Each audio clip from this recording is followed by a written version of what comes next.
It is May the 7th, Yes. 2019, and the County Council meeting tonight ran after 8 o'clock. Yes, ran after 8 o'clock, the first County Council meeting of the month, and we started at 6 o'clock tonight because we had a couple of groups that we wanted to honor for outstanding achievement. And the first group was Anderson 1 and 2 Career Center, and it was their radio team who had won an award for the second year in a row. Quality young individuals doing some really cool stuff out there. It's a nice facility that Miss Harrell runs, and I expect to see them back next year. They do a great job. After that, we had in council chambers a complete football team along with cheerleaders and coaches as we honored the Anderson Cavaliers. And you talk about something that it's faith-based. They have mentors. It's individuals who are volunteering in our community, just wanting to give a positive outlet of sports to young folks. They've extended this not only with football, but also, I believe, with soccer. They're going to do some competitive dance. They have basketball on the way. But these guys went, I believe, 14-0 in their Pioneer League last year in 2018, and just doing a fantastic job. We ended with a proclamation for Peace Officers Week, and this is something that I think we all can take for granted, that 24/7 we have peace officers out there who are protecting us, and we're on our way back and forth to work. You know, we're going to school, we're hanging out with family, but there's somebody doing a shift somewhere, and anytime they pull somebody over, that can be scary, that can be dangerous, and we wanted to appreciate those guys and those ladies and let them know how much they mean to us. With that, we went into our regular scheduled council meeting at 6:30, and we went with citizens' comments, and we do that every week. We let citizens talk about any of the agenda items. So ahead of time, we publish the agenda. You can always get a copy before the county council meeting, and then you can speak on those agenda items before we start the meeting.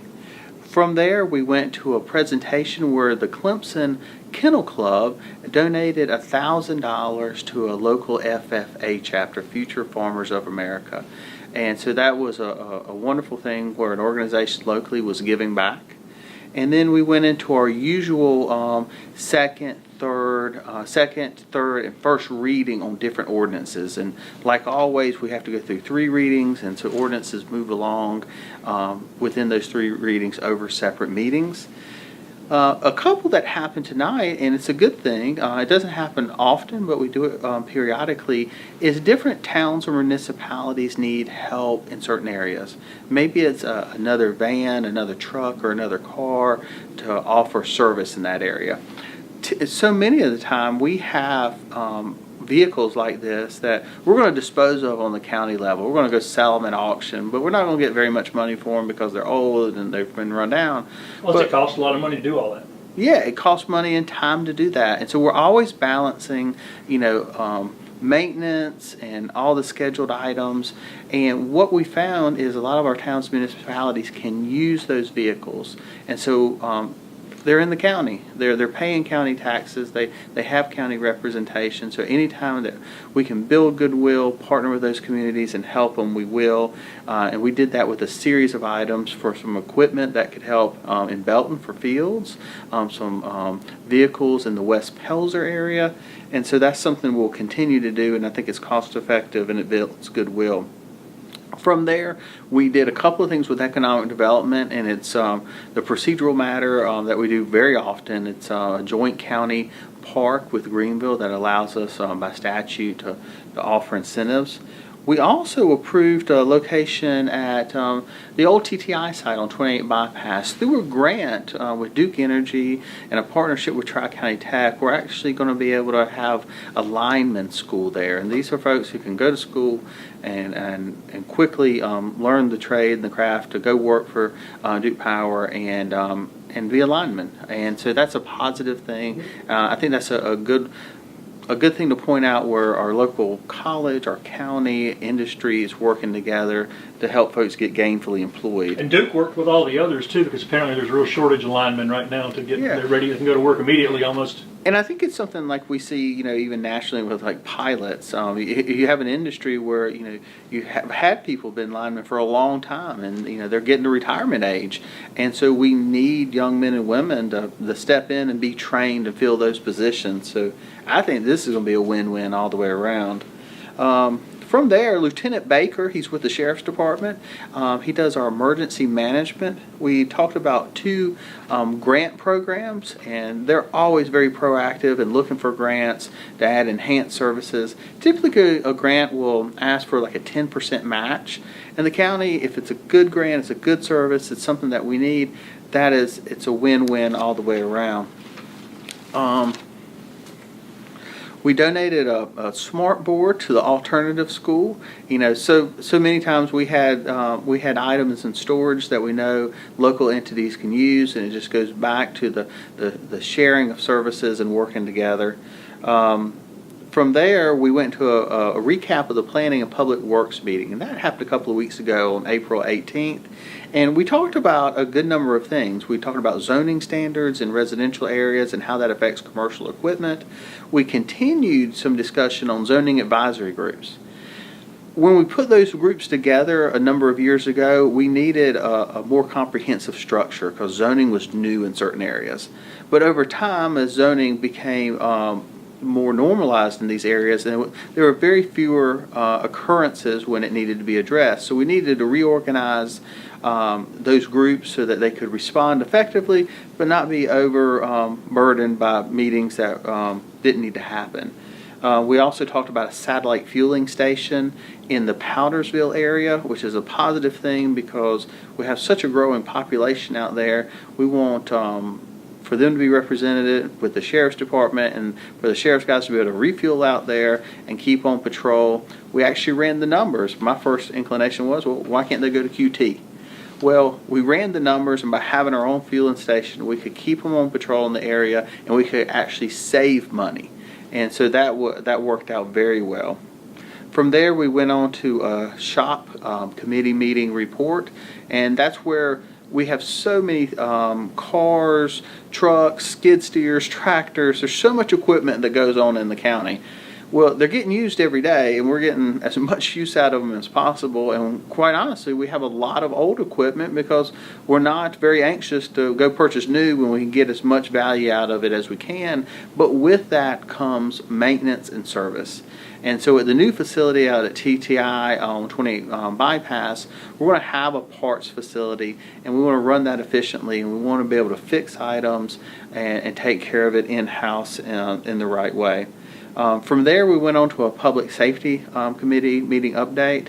We had talked about drones. We had actually gotten a brief from the FAA on the state level, and there's so much to know about that. There's federal law, there's state law. We want to make sure that people are operating them safely. We want to make sure that people are doing the right thing with them and that we respond accordingly.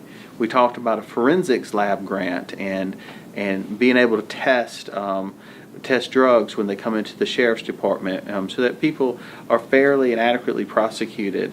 From there, we also talked about a detention center update, and they do that every year. They come and they let us know what's going on at the detention center. They let us know from a statistical matter, like how many folks are in there, what's the trends, and it's a good report that helps us keep up to date with what's going on there. Good. The bad news is it's still overcrowded. It's still overcrowded. But the good news was the new mental health screening that they put in place has helped people get some help already, and it's only been in place since January, you talked about. Yeah, and this is a key thing. So many people go to jail and they have, admittedly so, something going on from a mental health standpoint. And we want to make sure, obviously, that nobody's soft on crime. We want to make sure that we protect the public and we do the right thing. But in the instances that some of these people have mental health issues where they can be addressed and that ultimately they can re-enter society and be helped in a positive way so that we can cut down on the recidivism of folks coming back, then that allows us to lower the totals of folks staying at the jail. It saves taxpayer money, and it helps people be part of society. So mental health is an issue that it seems to span through so many different things. It's not always adequately addressed, but in the justice system or the criminal justice system, being able to address that effectively at the jail is very important. From there, we took some roads into inventory. Most of the time, we make sure that these roads meet county specs, and this is done periodically as a subdivision is being finished or a new road. And then we went into we ended with the normal request by council, where we supported different things from the Cancer Association, Parks and Rec, Safe Harbor. Different council members helped the Jets Track Club and the Human Relations Council. And then, as always, we ended with comments from the citizens. So you get to start the meeting, and any citizen can comment on any item on the agenda. And then at the end of the meeting, any citizen can comment on what was discussed throughout the meeting. So we try to have it in an interactive format that we can keep structured, and we can make sure that we click through all the items, but that it is a county council meeting that's for the community, and it's built for their input.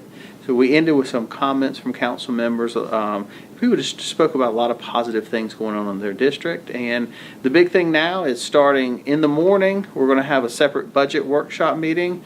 We're going to start going line by line. We're going to have another budget meeting next Monday night. Where we'll probably vote on the first round of the budget.